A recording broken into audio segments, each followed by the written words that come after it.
He's no Optimus Prime, but he is magnificent. Hello, my baby. Hello, my honey. Hello, my ragtime gal. Sonny, you kissed my wife. Baby, my heart's on fire. I don't remember there being a Commander class figure in the Studio Series 86 line, but I can't say that anymore. Behold, Commander class Ultra Magnus. The Ultra Magnus figure was introduced in late Generation 1, just before the movie, but he never turned up in the animated series until after the movie. As such, he was part of a dark period among fans, who were resentful that the movie had killed off so many of their favorite characters, and suddenly replaced them with unfamiliar substitutes. It was too jarringly done, and even fans who were okay with the changes had a sour taste in their mouths, and the new cast wasn't welcomed as eagerly as the peddlers at Hasbro had anticipated. But being the stubborn cusses that they are, they slogged on with their bad choices, among which was introducing Ultra Magnus as a city commander. In the movie, he played a dutiful suck-up to Optimus Prime. Then in Season 3 of the animated series, he played a dutiful suck-up to Rodimus Prime. The figure was quite a mess. They took a Generation 1 Optimus Prime figure, painted it white, then strapped it up with bits and pieces which they called armor, to create a ponderous brick that turned into an automobile carrier. He's been brought back here and there across several lines with mixed results. Only the Masterpiece figure really seemed to capture his Generation 1 movie essence. Until perhaps now, with this Commander-sized Studio Series offering. Behold the box with no windows, so you'll have no idea if you've been toy swapped or not. Movie-style artwork adorns the front, with Ultra Magnus isolated and enlarged on the side. Check out photos of both modes on the back, and read his bio. Ultra Magnus leads defensive measures against the Decepticons invading Autobot City. Yeah, that worked out great. Take a moment to wince that it says he needs 43 steps to transform.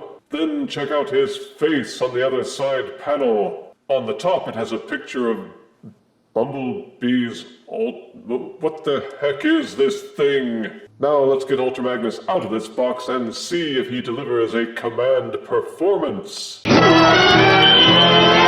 Out of box, Studio Series 86 Commander Class Ultra Magnus comes with an instruction marquee. A collection of 7 Fire Blast accessories identical to what you would get with Titan Siege Omega Supreme. 2 blaster weapon accessories that are painted silver with translucent tips. 2 white missile launchers with plug-in red missile pods. And 2 antenna accessories for the robot mode. And as with most Studio Series figures, it comes with a fold-out cardboard diorama. And for once, it's actually wide enough to hold the figure while it's in alt mode. You can lower these ramps and drive any car figure up to deluxe size, and store 1 or 2 down here, and perch a couple on top if you don't mind it being all precarious. Drop it down to legend size figures, and it can carry at least 6. The colors are an all-American red, white, and blue, with some silver tossed in, and the ever-present Autobot logos. There's quite a bit of heft, but that comes mostly from the back portions. The white truck cab is mostly hollow space, enclosed by thin white panels, but it holds together well, and it doesn't feel flimsy. Extend the truck portions out on this slide, and you can angle it left or right to present the appearance that it's capable of steering. Though that does bring up one issue with the figure, and that's how it rolls. It pushes along well enough if the surface is completely flat. But given the length of the trailer and the transformation engineering, you'll be lucky if all the tires make contact with the ground. There's also very little clearance in the center section, so be careful as there will likely be some dragging. The trailer sections are where most of the mass is located.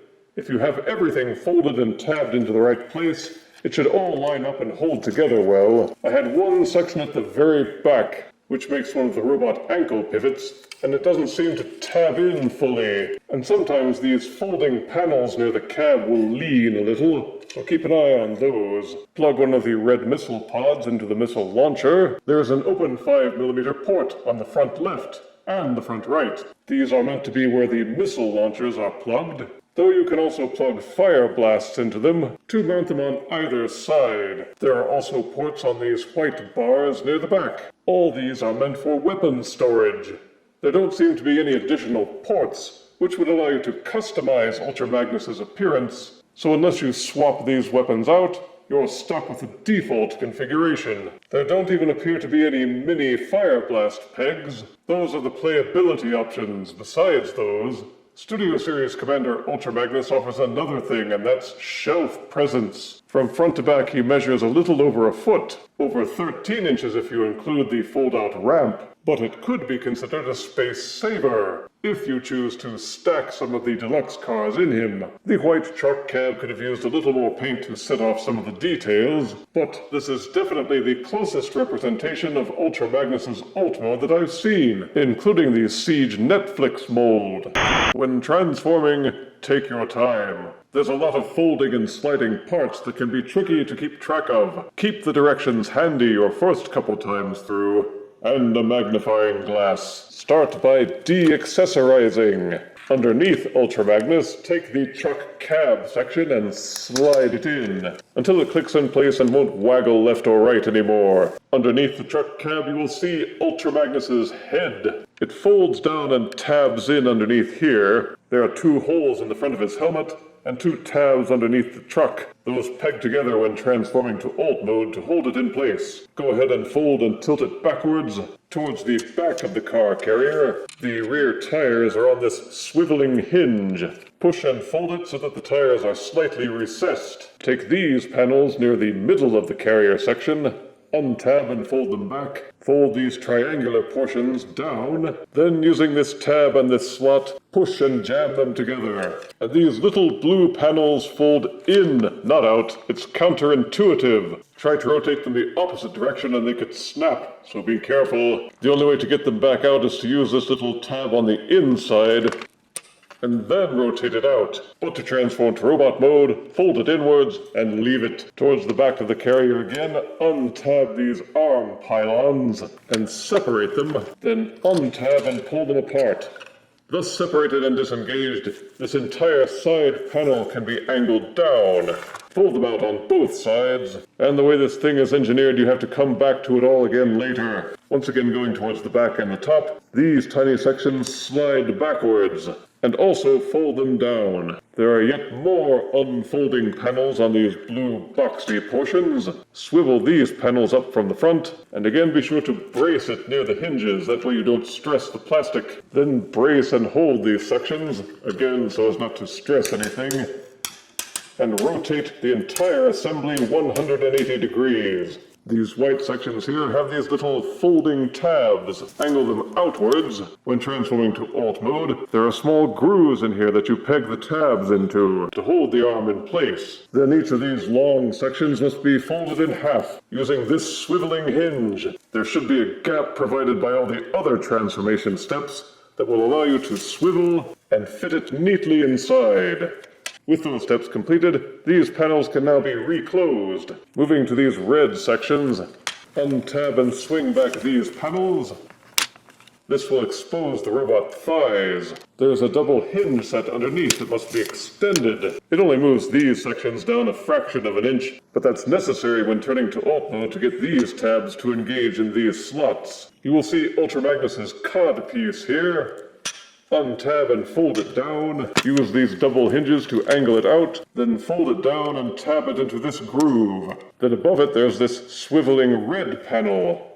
Give it a 180-degree rotation. Then just under that, fold out this other red section to expose a set of fake headlights. Untab and separate the legs. Angle up the shin panels. Use this double hinge to make sure that these red panels are folded all the way down and out of the way. Then use this tab and groove and fold the white panels up to tab them in place. Towards the back of the figure you will see the truck semi-tires. Those both fold inward. Now you get to unfold the truck itself. Untab and fold out the front, and untab and swivel out these side panels, which will disengage the entire truck section and allow it to swivel forward. Fold the front tires up and in, Extend all the panels out, then swivel this panel up to fill in the gap. This will allow you to level out the head. Then you guessed it, all these sections accordion inward to form the robot's shoulders. There's a tab here, groove here. Push those together while folding these in. Then squinch the other side and merge this tab and this groove. But before you can finish, there's this swiveling panel on the inside that folds out. Then tab these sections together. Once you've folded up the semi-cab, you are pretty much in the home stretch. Keep angling this section downward until the truck gas tanks. Push and lock up behind the shoulders. Use this tab and the slot behind the truck cab to push and lock all that in place. Turn the figure around. Make sure that these smokestacks are folded inwards. Then hinge this entire section down. Keep pushing down gently but firmly until it all clamps into place. You will see 2 tabs here, 2 grooves here. Fold the chest panel down until those lock together. Then you can take these blue flaps and they will click into place. This folded up stuff that makes the shoulder tabs into the side. Brace these parts with your thumbs so that none of it unfolds. Then hinge this red flap down and tab it into the shoulder to hold it all together. These red parts are thin, so be careful with them. Then make sure the robot head is folded up. Don't forget to plug in the head antenna. Each forearm unit has a panel that slides out. Then the entire assembly swivels up on an accordion hinge set. Fold it upward, then re-clamp it shut. And after that long, wacky journey, the transformation is complete. It's in robot mode that you can best appreciate that this is a Commander-class figure. He's not as tall as Siege Jetfire, but he is broad and chunky enough that he feels about the same in terms of weight and mass. His nice American colors are maintained, all the colors are neatly separated and neatly applied, and he certainly looks like the movie representation of Ultra Magnus, with his antenna head, which features some pretty effective blue light piping. One issue is that his chest is so big and broad, and the head recessed so far back, that unless you lead him forward just a little, you won't be able to see the head. You'll only be able to see the top of his helmet. He's got that boxy body and arms, with giant white stacks on top, and big braces on the forearms. The legs and feet have got some wide spread to them. With so much surface area that pose him as you may, you can probably keep him standing. There's a lot of sculpted detail and ridging front to back to keep him from looking too plain. There does not seem to be any exposed hollow portions. Even the details on the white parts stand out pretty well.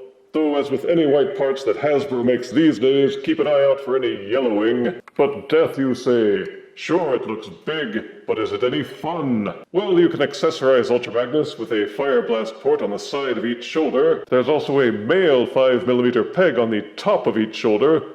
It is perhaps one of the only places where you can mount Leader Blitzwing's Energon gloves without them looking totally silly. There are also open ports on the inside and outside of each elbow, which are really hard to use. You can mount the weapon accessories onto his back and his butt using these tabs and slots. And of course there are ports in each hand for actually holding these weapons. But these are the only ports available. There's obviously plenty of room for more. But unlike War for Cybertron figures and Legacy, they seem to have nixed more ports so that they could keep a cleaner, cartoony appearance. But wait, there's more! Fold up this blue T on his chest, and they will burst open to reveal a cubby hole for the Matrix of Leadership. And yes, it is removable, so you can reenact his infamous open up dang it scene. Fold these arm sections out and back from these shoulder stacks, and you will see a Combiner Wars style connection port.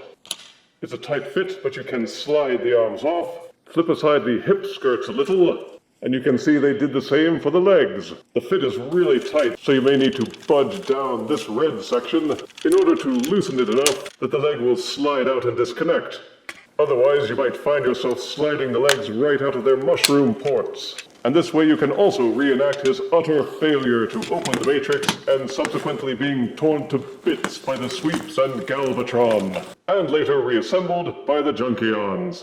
For such a big, bulky figure, the articulation's pretty good. The head will lean way back. It will also rotate, but be careful when handling because these antennae pop right out with the lightest pressure. There's a mini port on each side of the head where they plug in, but it's annoying that you have to do that all the time. Each shoulder will rotate 360 degrees on a heavy ratchet, but be sure to brace this part with your thumb when doing it, because the hinge that connects it all together is the only point of contact, and I can see it snapping off if you put on too much pressure. Also, this red flap is pretty thin, and I don't want to put too much stress on that either. But that hinge will allow the arm to splay out even with these big stacks. A lot of people have complained that this hinge connection's pretty flimsy, and I admit that for such a beefy figure, they probably should have done more to make the arm connection more secure. There is a bicep swivel, and each elbow is ratcheted for a 90-degree bend, and one nice step is articulated hands and fingers. Fortunately, the 5mm port for the weapons is recessed to the thumb, so no matter how you pose the fingers, your accessories will still hold in place. But the index finger has 2 hinge joints. The bottom 3 fingers are welded together, but they are also double hinged so that they can be curled.